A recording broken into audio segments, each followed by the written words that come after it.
Hi everybody, Rachel Matthews here. The purpose of this video is to explain how to create your Google Meet link for parent-teacher conferences, how to submit that Google Meet link so that parents can then see it, and how to, on the day of conferences, manage your host control so that you are in charge of when parents are able to enter that Google Meet link. That way you don't have somebody coming in the middle of a different conference. So the first thing I want to point out to you is that the process for submitting your Google Meet link has changed. In the past, we shared with everyone a Google spreadsheet and asked you to copy and paste your Google Meet link URL directly into that spreadsheet. But what we found was that quite a lot of people were, without realizing it, accidentally copying over or deleting other people's Google Meet links, which was creating confusion and a lot of extra work for people. So instead, we are now asking everyone to submit their Google Meet links via a Google form.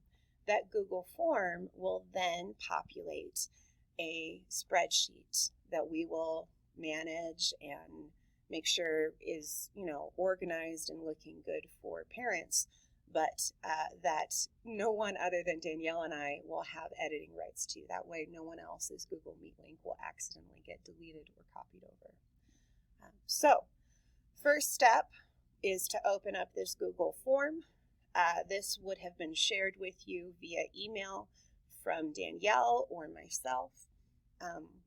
It's pretty straightforward. First thing is to put in your name, first and last name. Remember that this will be visible to parents, so use capital letters and spell correctly. You'll choose your department. For the purpose of this demo, I'm just going to choose other. And then the last question is a place for you to copy and paste your Google Meet URL. This is also where the video that you're watching right now will have been linked for you to watch and support you.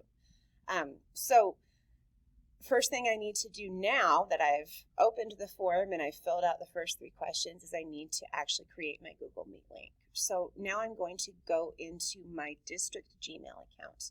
And this is important. We've had teachers accidentally create their URL from a personal Gmail account, and it creates all kinds of issues because you're then not able to manage host controls in the same way, and it's just not good.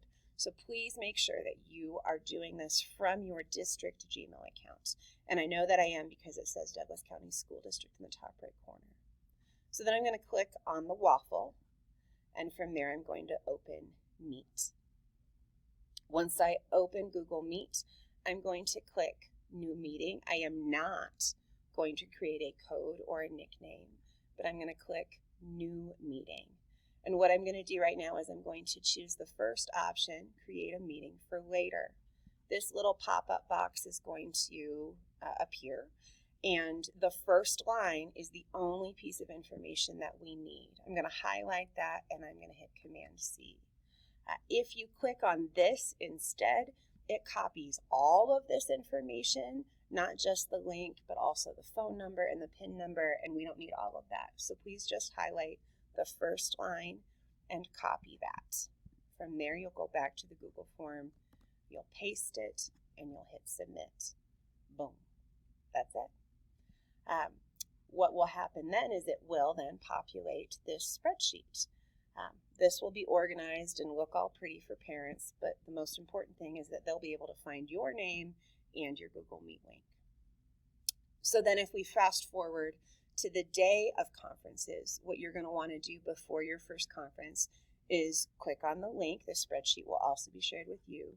You'll click on the link to the Google Meet that you've created. You will then, in just a moment, you're going to join that Google Meet. From within the Google Meet, you have to have actually entered the Meet. You're going to click on the bottom right corner. There is a padlock that says Host Controls. This is new. It's in a new spot, different from where it was before. You'll click on the padlock to open up Host Controls. And from there, scroll down. And what you're looking for is where it says Quick Access. And we want to turn it off so that it's not blue and it's grayed out. When we turn it off, notice it says everyone who isn't invited must ask to join, including people in your organization. And that's what you want. You want any parent to not just be able to enter whenever they want. You need them to be able to ask for permission to join so that you're able to admit them when you're ready and not in the middle of somebody else's conference. Okay. So let's assume that I am in my Google Meet and I am waiting for my next parent to show up. What will happen? What will that look like? So what will happen when a parent requests permission to join? They'll click on the link from their device. I'm doing this from my phone for the purpose of demonstrating. When they click to join, this will pop up and it says someone wants to join this call. And you have 3 options. You can deny them entry. Let's say it's a name you don't recognize, someone you're not planning on meeting with, whatever, you can deny them. You can admit them, which will immediately allow them access to the Meet, or you can let this dialog box hang out in the middle of your screen while you finish up your current conversation, say goodbye, and then when you are ready, go ahead and click admit. Okay. And that's it. If you have any questions, please let me know. Appreciate it.